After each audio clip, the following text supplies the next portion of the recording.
estimula, entra otra vez al ciclo celular para terminar los cerebros, pueden dividirse, ¿sí? Pero estamos viendo de que estos hepatocitos están lesionados. Tenemos aquí los agentes causales del virus de la hepatitis B y C que infectan a los hepatocitos, y estas pueden destruir directamente a las células, como decía, se multiplican y revientan las células y salen los virus para infectar otras células, y así es como sobreviven. Una vez de que los virus penetran en el tejido de las células, activan la respuesta inmunológica.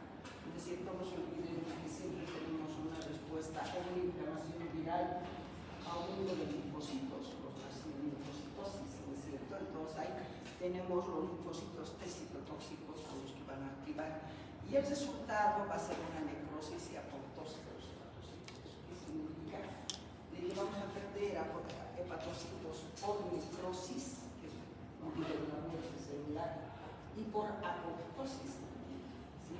Sería una apoptosis patológica, es decir, los tipos de apoptosis fisiológica y patológica. Entonces, vamos a perder virus o vamos a perder hepatocitos en el hígado por necrosis y por apoptosis, ¿sí? ¿Qué tipo de inflamación? Hemos dicho que tiene una base inflamatoria en este tipo de hiperplasia patológica. La inflamación es crónica.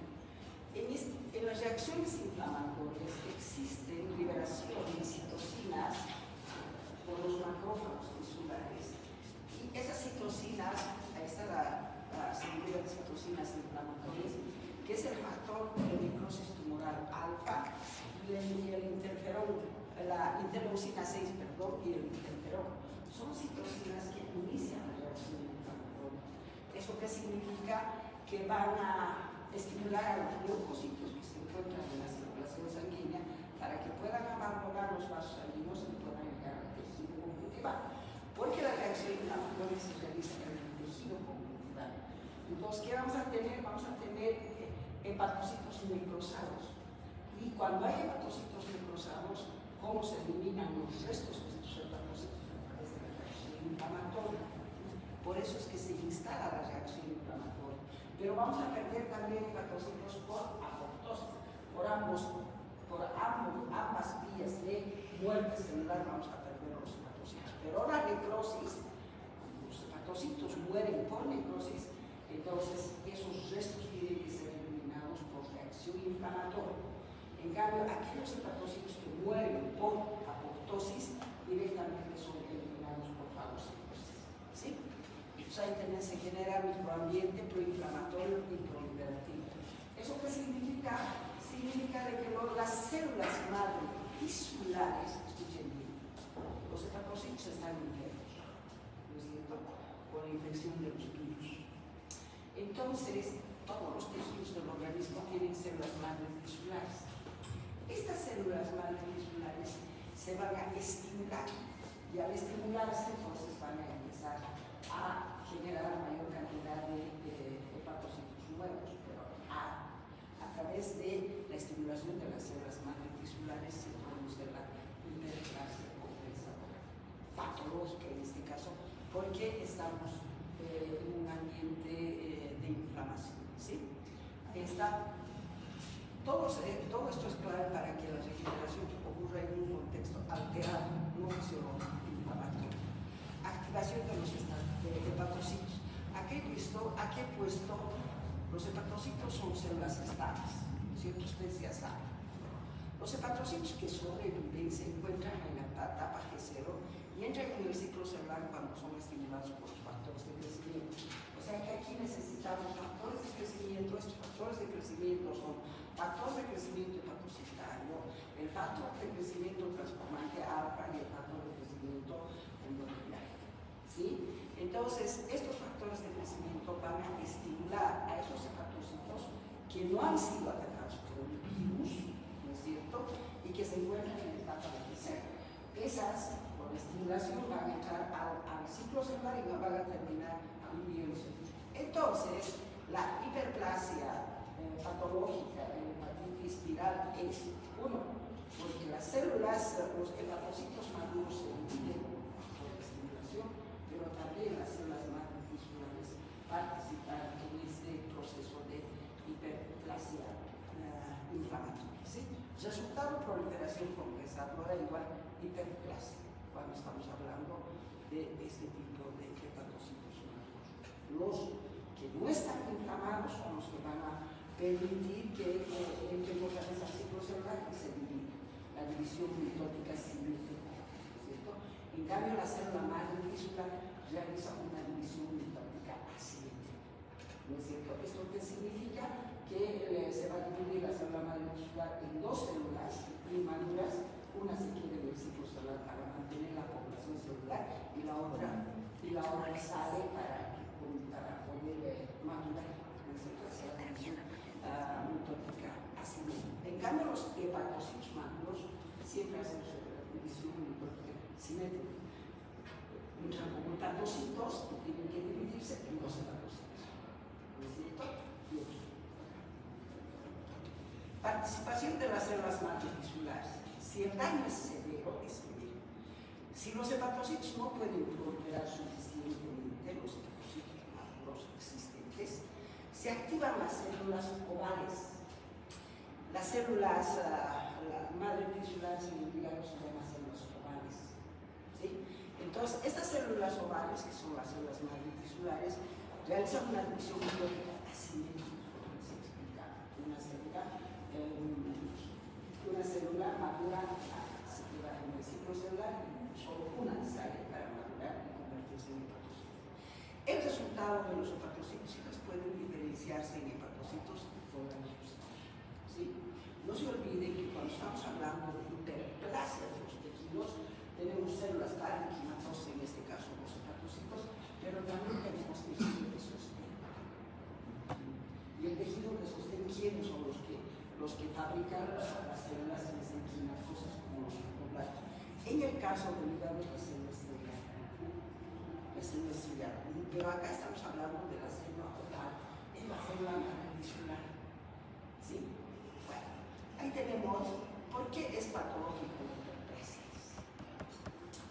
A diferencia de la regeneración normal, dice, en una hepatectomía, escuchen bien, en la hiperplasia ocurre en un ambiente inflamatorio. En la hepatectomía no hay ambiente inflamatorio, ¿cierto? En cambio, aquí sí hay un ambiente inflamatorio.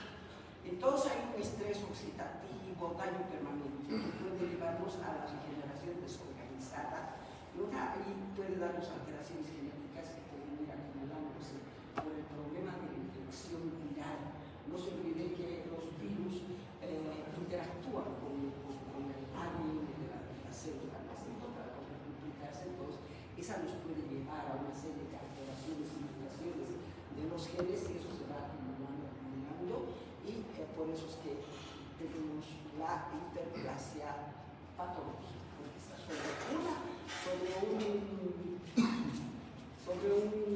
terreno inflamatorio y puede haber acumulaciones de alteraciones genéticas en el ADN, ¿sí?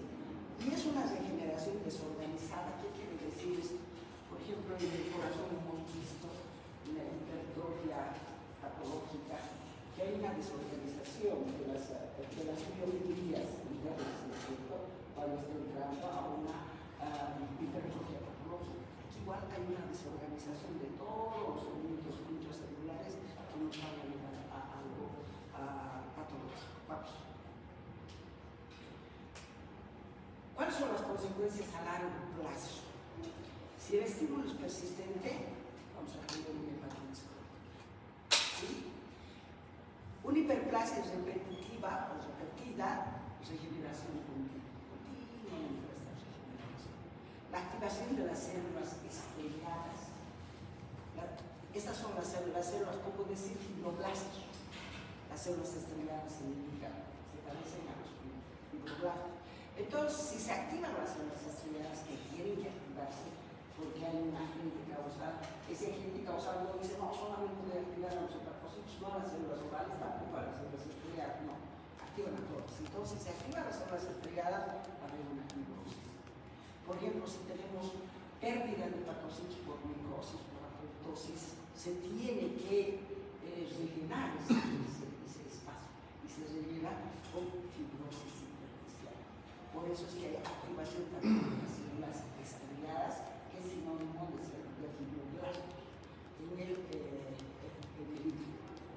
Y se van a formar nódulos regenerativos, se llaman nódulos regenerativos, que son los pequeños nódulos que aparecen en el líquido. Puede evolucionar a una cirrosis por la fibrosis intersticial exagerada o a un carcinoma hepatocelular, porque la anterior,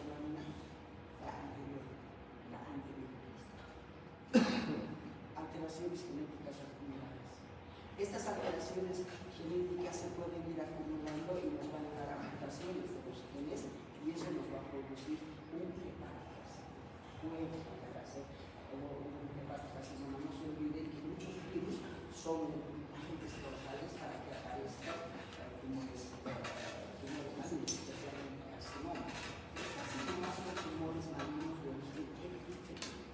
Sí, vamos. ¿Dónde subimos? Generación, fibrosis y neoplasia, ya vamos. Esto ya me había explicado eso, la anterior. Consecuencias a largo plazo, esto ya he dicho, resumen, hiperplasia en hepatitis viral es compensa con otro. Las consecuencias a largo plazo, si el estímulo es persistente, hepatitis crónica, hepatitis, regeneración continua, hay una activación de las células estrelladas, todo esto he dicho. Resumen, hiperplasia en la hepatitis viral es compensadora. Esa es la hiperplasia en la hepatitis viral es de tipo compensador, pero en un contexto patológico.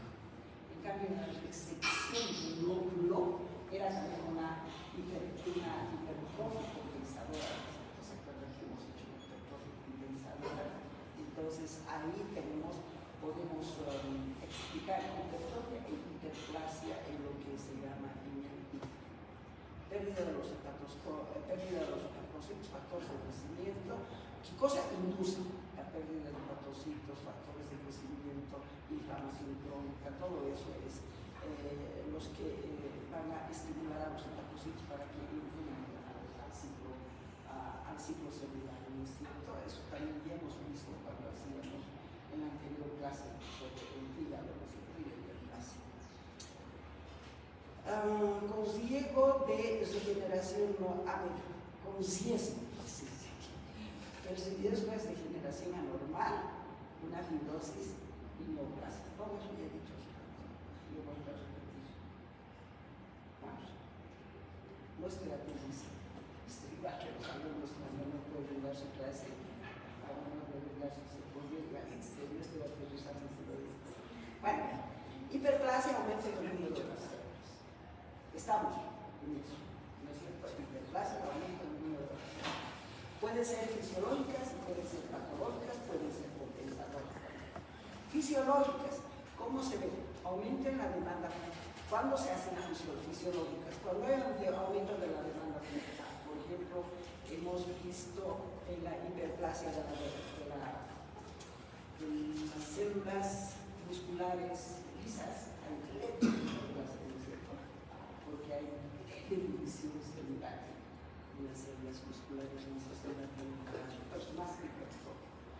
Estímulos endocrinos, por ejemplo, el hiperestrogenismo, ¿a qué nos puede llevar a la hiperplasia, que es el aumento en el número de las células, a que haya mayor cantidad de glándulas endometriales? Porque las glándulas endometriales son células epiteliales, es decir, están formadas por células epiteliales, y las células epiteliales son láminas, y siempre están dentro del ciclo solar, causa antes del sistema infantil. Esas son las que sufren hiperplasia.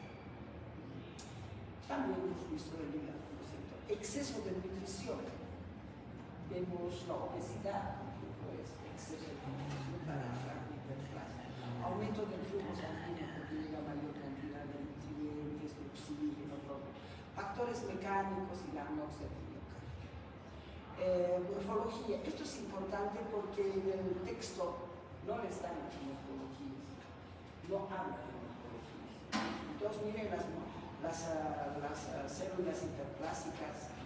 En morfología tenemos que ver en tejidos lábiles y tejidos estables, son las que van a sufrir hiperplasias por la capacidad de división que tienen las células de esos tejidos.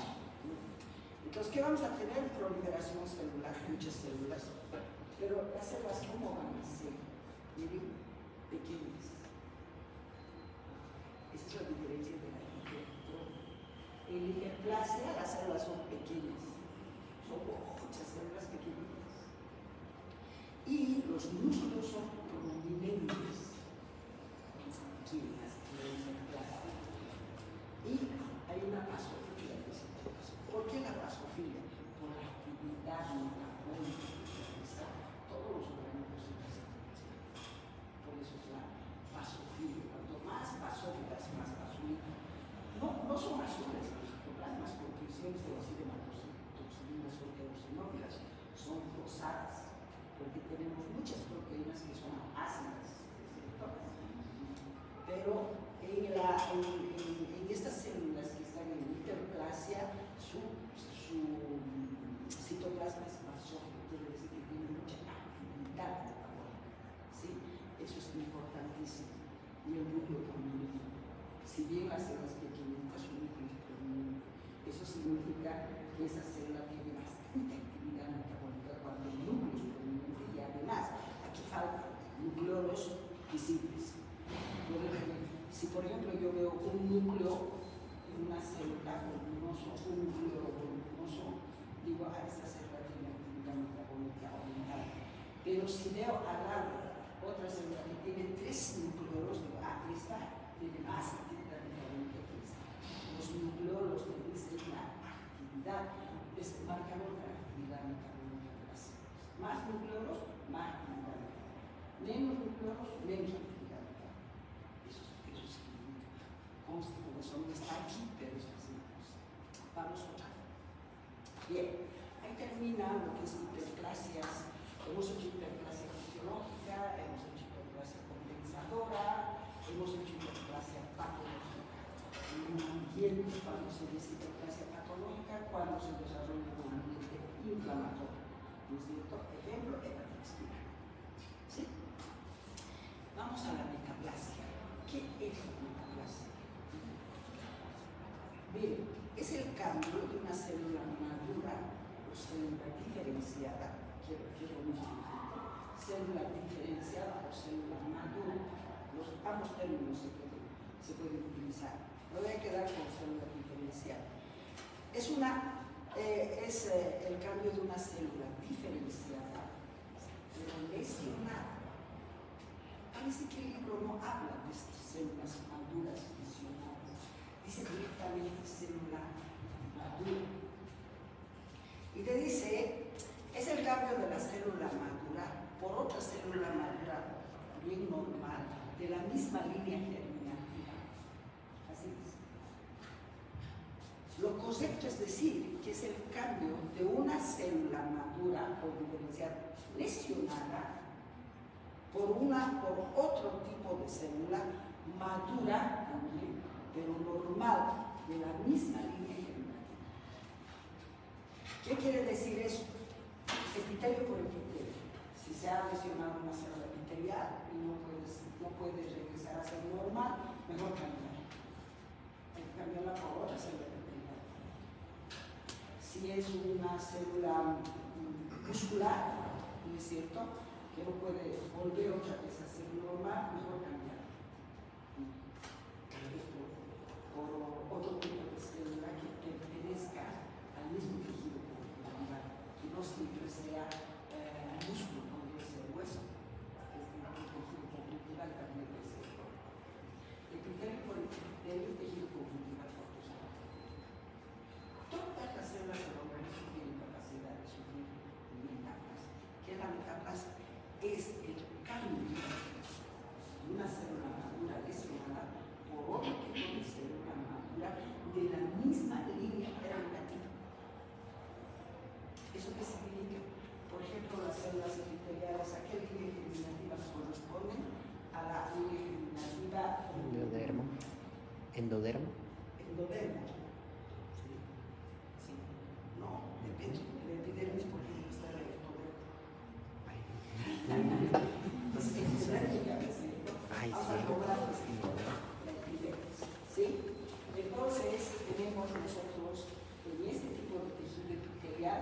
tenemos células madre tisulares. Todos los tejidos tienen células madre tisulares. ¿Qué son las células madre tisulares? Eso tienen que entender para entender esta reprogramación fenotípica. Las células madre tisulares, por ejemplo, son aquellas células que han evolucionado durante todo el ciclo, durante todo el desarrollo embrionario, donde los genes empiezan a diferenciarse, genes de la capa ectodérmica, genes de la capa endodérmica, mesodérmica, ¿no es cierto? Esos tres genes empiezan a diferenciarse a medida que van madurando. Entonces llega un momento en ese proceso de evolución embrionario de estos tejidos, llegan a una madurez de las células madre tisulares, quiere decir que esas células son células que han logrado hacer diferenciar más los genes de una capa, de una sola capa. Capa ectodérmica, genes de la capa endodérmica, mesodérmica. Suponiendo que tiene una célula que tiene que estar en la epidermis. Esa célula tenía que haber hecho expresar solamente, madurar solamente todos los genes de la capa ectodérmica. ¿Sí? Y cuando estamos hablando de los genes de la capa ectodérmica, vamos a hablar que hay, por ejemplo, en la epidermis, tenemos un tipo, una forma de epitelio estratificado plano con queratina, ¿no es cierto? Entonces los genes de ese tipo de epitelio se han estimulado. Pero hay otro tipo de genes también. Los genes de las células epiteliales cúbicas, los genes de las células epiteliales planas, los genes que hacen una serie de genes. Entonces, si se ha alterado, si se ha lesionado el epitelio estratificado plano, se tiene que cambiar por otro gen que también sea epitelial. Pero ya no va a ser un epitelio estratificado plano. Tal vez sea un epitelio cilíndrico, con cilios. Pero es epitelio. Por eso dice, es la reprogramación fenotípica de una célula lesionada por otro tipo de célula madura normal. Una reprogramación fenotípica. ¿Eso qué quiere decir? Que es, si yo estoy queriendo cambiar una célula epitelial lesionada por otra epitelio, por otro epitelio que tenga otra función y otra estructura. ¿Sí? ¿Entienden? Otra función y otra estructura. El epitelio estratificado tiene otra estructura, ¿no es cierto? Y otra función. El epitelio cilíndrico con microvelocidades tiene otra estructura, otra forma, otra función. ¿Sí? Pero este cambio de una célula madura por otro tipo de célula madura con otras características fenotípicas, esas son las características fenotípicas, la función, la forma, ¿sí? Esas son las características fenotípicas. Siempre se cambia una célula lesionada por otro tipo de célula más resistente a la agresión. Y nos dice en el libro que el epitelio más resistente que tenemos en los organismos es el epitelio estratificado plano con queratina, porque hay otro tipo de epitelio plano estratificado sin queratina. Entonces, el más resistente es el epitelio estratificado plano con queratina. Después viene el epitelio estratificado plano sin queratina, luego tenemos el epitelio estratificado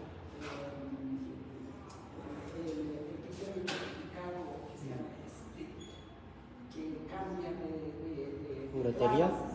¿Urotelia? Está en el urotelio, pero que es de transición. Ese después viene el epitelio transicional, después vienen los epitelios simples, el cúbico, el cilíndrico, etc. Entonces, eso es lo que nos dice este tipo de metaplasma. La sustitución de una célula lesionada por otro tipo de célula madura normal de la misma línea germinativa. Eso es. Ahí vamos a leer eso. El cambio de una célula madura o diferenciada lesionada por otro tipo de célula madura normal de la misma línea germinativa. por epitelio, tejido conjuntival, por tejido conjuntival, todos son capacidad de sufrir capacidad. Ocurre dentro de la misma línea germinativa, no es transformación maligna. La metaplasia tienen que tomar en cuenta que no es transformación maligna, pero es altamente susceptible a ser altamente susceptible, pero no es maligna. Es una respuesta a estrés crónico o limitaciones. Mecanismos, ¿cómo se produce? Miren, es el resultado de una reprogramación fenotípica, no es reprogramación genética, es reprogramación fenotípica, forma y función. Otra forma de tejido, otra función de tejido. Eso quiere decir reprogramación fenotípica a nivel de las células madre tisulares, llamadas también proteiniformes. No es en cualquier célula. En las células madre tisulares tiene que estar la reprogramación fenotípica. Ya saben que las células madre tisulares tienen los tres grupos de genes, ¿no es cierto? Si por ejemplo es un epitelio certificado plano, entonces seguramente está estimulada los genes de la capa epitelial. ¿Qué ha pasado con los otros genes? Genes de la capa endodérmica, los genes de la capa mesodérmica, se encuentran ahí, pero no se expresan. No se expresan. Pero están ahí, dormidos. Por eso es que cualquier rato esa célula puede cambiar su reprogramación y aparece otro tipo de tejido. En las células, en los tejidos. Vamos a ver, intervienen los factores de crecimiento, las citocinas y las señales de microorganismos. Estos son los factores que nos pueden llevar a este tipo de respuesta de adaptación metabólica.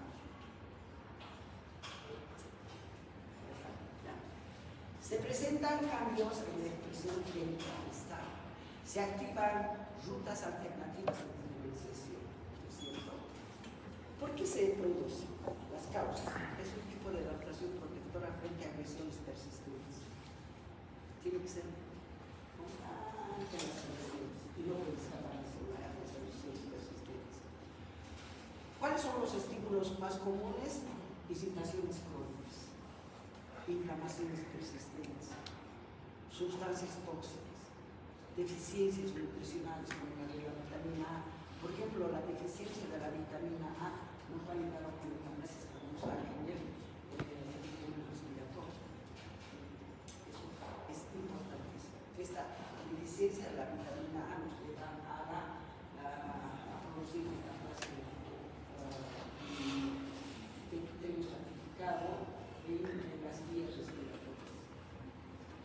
¿En qué tejidos ocurre? En tejidos epiteliales, mucho más son en los tejidos epiteliales, son muy presentes en los tejidos epiteliales, pero no se escapan los tejidos conjuntivales también. Los tejidos conjuntivales también sufren metaplasia. Por ejemplo, si ha habido un desgarro muscular frecuentemente se desgarran los músculos, entonces va a llegar un momento en que en vez de aparecer el músculo, de formarse otra vez músculo, se va a formar eso. Eso es un clásicos. Pero siempre, si quiero hablar de metaplasia epitelial, tiene que ser cambio o otro tipo. Si quiero hablar de metaplasia conjuntival, tiene que ser el tejido conjuntival o otro tipo de tejido conjuntival. No pueden hacer epiteliales o conjuntivales. No pueden. Eso no es. ¿Sí? Las vías respiratorias, el epitelio cilíndrico ciliado por el epitelio escamoso. Cuando hay una deficiencia de la vitamina E o puede ser una intoxicación de las células por el humo del cigarrillo. La nicotina lesiona el epitelio respiratorio, que es un epitelio cilíndrico, ciliado, entonces constantemente se va lesionando y ese se va cambiando por un epitelio en las vías respiratorias. ¿Sí? En el esófago también hay esta metaplasia. Se dice que se cambia una célula madura lesionada por otro tipo de célula madura más resistente. Tiene que ser más resistente. Si no, ¿para qué?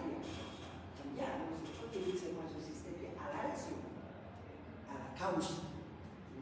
Entonces, ahí decimos, el epitelio más resistente, por ejemplo, dice, es el epitelio estratificado blanco con queratina, es el más resistente. Entonces, generalmente las metaplasias de epitelios simples siempre van a ser con metaplasias escamosas. Metaplasias de epitelio estratificado blanco, con queratinas, queratina, etcétera, etcétera. Pero aquí nos habla del esófago de base. Y el esófago también hay una metaplasia. El esófago de base, ¿qué es el esófago de base? Es una metaplasia cilíndrica. Entonces decimos, ¿qué es el esófago de base? El tercio inferior del esófago, o todo el esófago, la mucosa del esófago, tiene epitelio de revestimiento, es epitelio estratificado plano, sin queratina. ¿No es cierto? Es un epitelio estratificado plano sin queratina. Eso es lo normal. Y cuando estamos hablando de metaplasia, decimos que ese epitelio estratificado plano se ha cambiado, se ha sustituido por epitelio cilíndrico.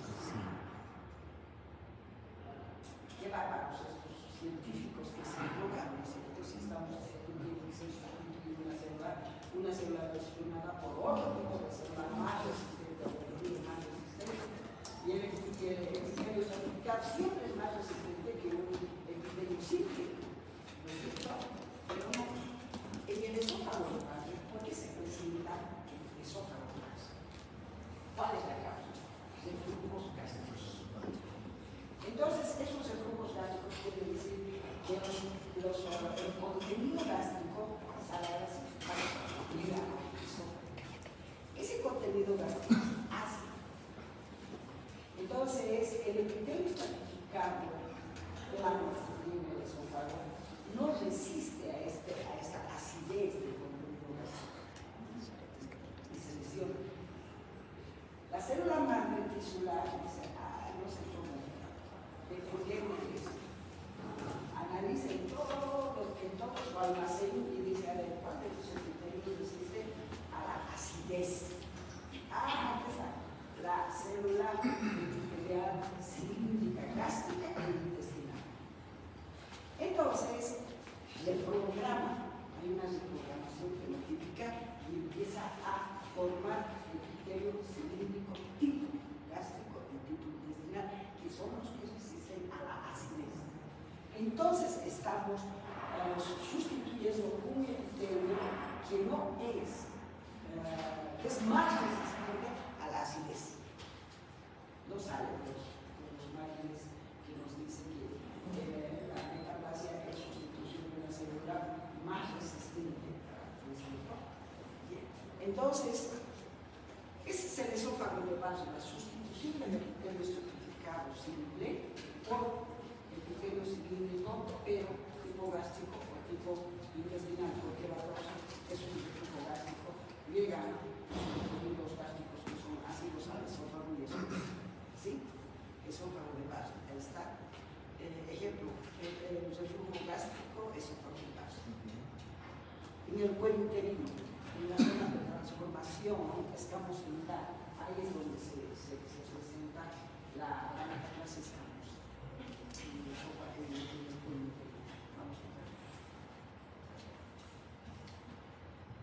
Tejido conectivo. Es menos frecuente en el tejido conectivo las metaplasias, pero se presenta. Tejidos mesenquimales, hay metaplasia mesenquimal. Formación de hueso, cartílago o tejido adiposo. Ejemplo, osificación de los tejidos blandos por deformación. Un traumatismo muscular, una necrosis hemorrágica en un músculo. Tremenda, generalmente esto ocurre en los accidentes de tránsito, ¿no es cierto? Donde hay una tremenda necrosis hemorrágica del tejido muscular y de repente después cuando se está curando todo ese sector, cuando está regenerando, ocurre que en ese poco aparece eso, que es la metaplasia ósea. Tejido conjuntival, tejido epitelial,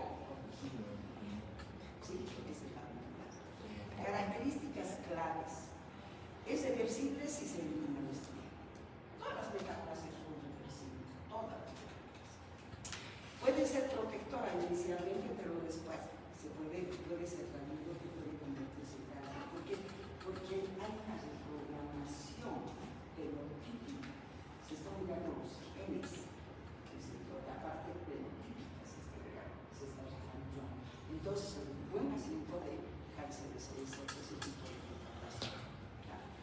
Puede primero ser una displasia, después convertirse en tumor maligno, etc. Resumen, agresiones crónicas de programación fenotípica celular, sustitución por células más resistentes, es una adaptación funcional. Si persiste, hay riesgo de progresión patológica. ¿Sí? ¿Vamos a ver? ¿Cómo se realiza la programación fenotípica de las células lesionales sin convertirse en otro tipo de células? ¿Cuáles son las desventajas?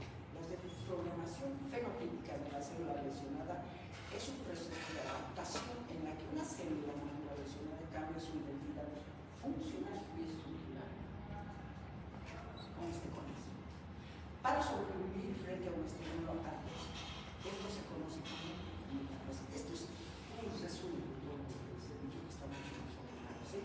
¿Cómo se realiza la programación fenotípica? Esta, mediante una reprogramación fenotípica de las células madre tisulares. El proceso se da en varias etapas. Primero hay un estímulo persistente. Después hay señales moleculares que van a permitir que estos estímulos lleguen a la célula. Y esa va a ser la programación genética por la epigenética. Claro, se dice de programación genética y epigenética, que es la epigenética. La epigenética es lo que nosotros entendemos, por ejemplo, la ventilación de las células. Entonces, la ventilación en este segmento, la acetilación, mejor sería eso. Todo eso ocurre aquí en la reprogramación.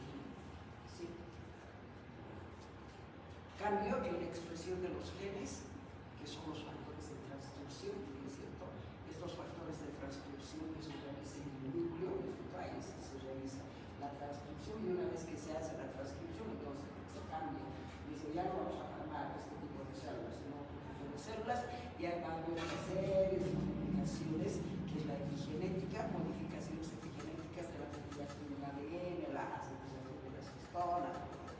Se apagan los genes de fenotipo original. Entonces, ¿qué pasa con los genes originalmente? Por ejemplo, los genes del epitelio escamoso son otros. Y ahora aparecen otro tipo de genes para el epitelio cilíndrico. Estos genes del epitelio escamoso se duermen, quedan en estado oscuro y aparecen los otros, se expresan. Todo eso ocurre siempre con una reprogramación genética y alteraciones en la metilación. ¿Sí? Se apagan los genes del fenotipo original y se activan genes de otra estructura y función de la célula, otras células con otras estructuras y funciones. Por ejemplo, el epitelio escamoso blanco con queratina tiene una función de proteger, ¿no es cierto? Los traumatismos. La queratina es una sustancia que protege traumatismos. Tenemos en la piel el epitelio conectado con la queratina, es la más resistente. En cambio, es esa función de proteger lesiones, qué sé yo, de proteger del calor, del frío, de todo eso, ¿no es cierto? En cambio, en la mucosa respiratoria tenemos el epitelio cilíndrico con cilios. Entonces, estos cilios, ¿para qué sirven? Para poder eliminar el polvo, el moco, es una forma de protección. Pero si no lo cambio por un epitelio más resistente, epitelio certificado, con queratina, no es bueno para la vía respiratoria. ¿Por qué? Porque no realiza la misma función. ¿No es cierto? Los cilios que hacen, botan los polvos, el moco, y el epitelio certificado plano no tiene cilios. Entonces no realiza la misma función. Por eso es que la metaplasia es arma de doble filo. Puede lesionar. Por eso es que se lesiona y se transforma en procesos malignos. ¿Sí? Ahí está. está, cómo se realizan. Mediante la programación fenotípica de las células madre tisulares, el proceso se da en varias etapas, que es como hemos visto, los estudios infecciosos persistentes, señales moleculares, programación genética y epigenética. ¿Me has pasado las mismas? No. Pásame la otra. Y la diferenciación del género. Es otra diferenciación, pero esa diferenciación es, no logra proteger completamente al tejido porque no realiza la misma función. Por eso dice que la metafase es arma de doble filo. ¿Sí? ¿Cuál es la desventaja? Pérdida de la función existencial. ¿Qué son las desventajas? Tenga mucho cuidado con eso. Si bien es protectora, las desventajas, pérdida de la función especializada. Por ejemplo, un nuevo tipo celular tiene un menor funcionalidad. El epitelio escamoso no tiene sitios, menor eliminación, ¿no es cierto? Mayor susceptibilidad al daño. El tejido adaptado puede ser más resistente a un estímulo, peor, más vulnerable a otros. Y riesgo de progresar a cáncer. La reprogramación sostenida, la reprogramación sostenida puede evolucionar a una displasia y a una neoplasia. Metaplasia intestinal en el esófago evoluciona a una. Todo está claro, ¿no es cierto? Vamos, otro. Resumen. La reprogramación fenotípica es mediada por células madre más cambios genéticos inversos. En la célula madre se hacen todos los cambios genéticos inversos. Está inducida por inflamaciones crónicas, estrés, todos los estímulos persistentes, más la inflamación crónica. Ventajas. Es una adaptación y hay una supervivencia celular. Permite que sobreviva más ese celular, ¿no es cierto? Y las desventajas, pérdida de la funcionalidad, como lo que les he hablado de la mucosa de las vías respiratorias que viven siglos y no realizan la misma función, y el riesgo de la movilidad a cáncer. ¿Qué más? Displasia. Esto no está en los libros, displasia, pero muchos libros lo toman también como una forma de adaptación de los tejidos. ¿Y qué es la displasia? Tienen que tener en cuenta que la displasia siempre se presenta en tejidos epiteliales, no en tejidos conjuntivales. No hay displasia en tejidos conjuntivales, solo en tejidos epiteliales. Es la alteración en la maduración de las células que se observan en los tejidos epiteliales. ¿Qué es displasia? Alteración en la maduración. Por ejemplo, si yo tengo un epitelio estratificado, tengo una membrana basal y sobre la membrana basal están descansando las células basales, las más diferenciadas, las más inmaduras, ¿no es cierto? Las células basales. A medida que van madurando, van formando la capa espirosa, ¿no es cierto? Que tiene mesmosomas. A medida que van madurando, se van alejando de la membrana basal y llegamos a la capa granulosa, a la capa lúcida y después a la capa córnea. ¿Qué quiere decir maduración? Que esa célula basal no sabe realizar ninguna función. Por eso se vuelve de un color basófilo, porque el citoplasma es escaso y es basófilo. Y a medida que va a aprender a realizar función, entonces va implicando los tratamientos superiores. Es como ustedes entran a la medicina al primer año sin saber nada y poco a poco están aprendiendo la medicina y están aplicando, ¿no es cierto? Al estar en la educación superior, primero, segundo, tercero, cuarto, quinto año. Y con esto van madurando para aprender a realizar una función. Eso es maduración. Eso es lo normal. ¿Qué pasa en la displasia? Alteración en la maduración. Vamos a ver que ustedes, desde el primer año lo vamos a poner a leer. Como ella, todos ustedes estudian, están cambiando de actitud, porque están aprendiendo, ¿no es cierto?, para que sean médicos. El Leo no es un vago de miércoles, sabe que no ha aprendido nada y sigue lo mismo, no sabe ni hablar, ¿no? En el primer año, en el segundo año, en el tercer año, así, no sabe ni hablar en español, no ha aprendido nada y llega hasta sexto. Es Esa es displasia, alteración en la maduración. ¿Qué quiere decir? Que estas células basales, sin lograr madurar, aparecen en los sustratos inmediatamente superiores. Entonces, alteración en la maduración, displasia. Ahí está. Es la alteración en la maduración de las células que se observan en los tejidos epiteliales, acompañados de variaciones en el tamaño y forma de las células.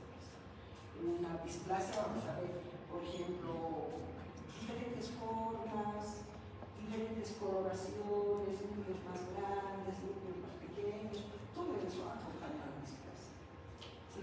Pero lo más importante es alteración en la maduración de las células. Sin estar maduras, aparecen en los estratos inmediatamente superiores. ¿Sí? Bueno. Pero además de alterar la maduración, altera su forma.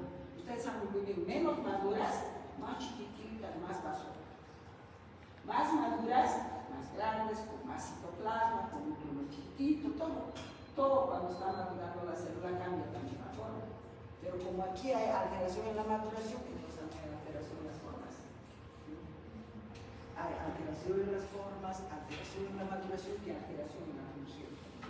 Todo eso acompaña a la displasia. Siempre se presenta el tejido epiteliales de un tejido. No podemos hablar de tejido conjuntival. ¿Sí? Patogenia o mecanismo. La causa son estímulos crónicos que alteran la maduración normal de las células para que no maduren. Estas alteraciones se presentan en los tejidos epiteliales maduros. No podríamos hablar de displasia en un tejido epitelial inmaduro. ¿Cómo vamos a decir que células están inmaduras y todas son inmaduras? Siempre es el epitelio maduro. Evoluciona cuando desaparece. Involuciona cuando desaparece la causa.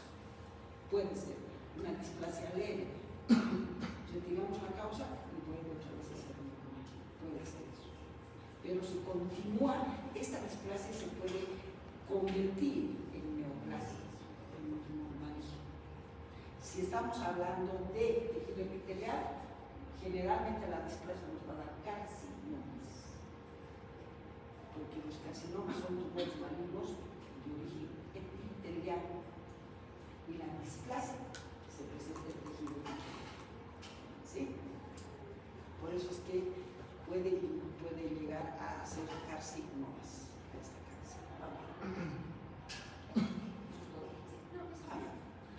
Epitelios afectados, todos los epitelios son afectados, pero los más frecuentes están en el epitelio del seno intestinal, epitelio respiratorio, tracto gastrointestinal y la piel y la próstata en la membrana de las próstatas. No se olviden que la próstata tiene componente epitelial y componente conjuntival. Estamos hablando de componente epitelial. Ahora, para clasificar a las displasias, hay diferentes tipos de clasificación de las displasias. Y el más común y el más fácil es estas gradaciones. Tenemos el de bajo grado, de alto grado, o grado 1, grado 2, grado 3, hasta llegar al carcinoma. ¿Cómo hacemos este tipo de gradaciones? Por ejemplo, en un epitelio estratificado, vamos a ver, en la piel. En la piel tenemos la membrana basal, ¿cierto? Luego la primera capa es la capa basal. Las células de la capa basal tienen los núcleos perpendiculares a la membrana basal. Así se presentan las células, en ordenadas. En este caso, plasma basófilo. Estas células se dividen en dos divisiones mitológicas. La más madura pasa al estrato inmediatamente superior y a medida que va madurando va cambiando de forma. ¿Cómo? Esa actividad que hace la más madura forma queratina. Por eso que tenemos primero la capa espinosa, después viene la capa granulosa. En la capa granulosa, ¿qué es lo que vemos nosotros? La queratina, o sea, la queratina,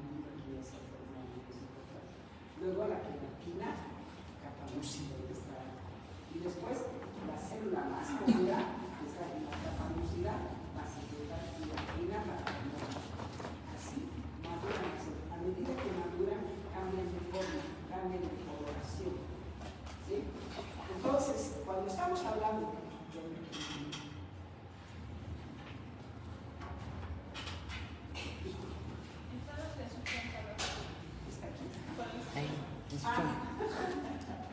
Entonces cambian de forma a medida que van madurando y eso se ve en el epitelio. Y cuando decimos grado 1, cuando las células inmaduras solamente están en el tercio inferior, porque para hacer esta graduación, grado 1, grado 2, grado 3, el espesor de la epidermis se divide en 3 segmentos. Tercio inferior, aquí está cerca de la membrana basal. Tercio medio y tercio superior. ¿Sí? Cuando las células inmaduras ocupan todo el tercio inferior, se dice grado 1. Cuando llegan hasta el tercio medio, grado 2. Cuando llegan hasta el tercio superior, grado 3 o carcinomas. Así es como se hace las gradaciones o las clasificaciones de este tipo de displasia. Conclusión. La displasia es una patología que siempre se da en los virus epiteliales. ¿Sí? Y estamos a un paso de que esas células entren a ser células malignas tumorales. ¿Sí? Eso puede ser. Bien, nos vemos el próximo lunes. Vayan estudiando porque es 18 lo demanda del examen. Sí, doctora. Estudien porque voy a ser implacable con eso. Implacable con eso. Los voy a abrazar. Voy a avisar.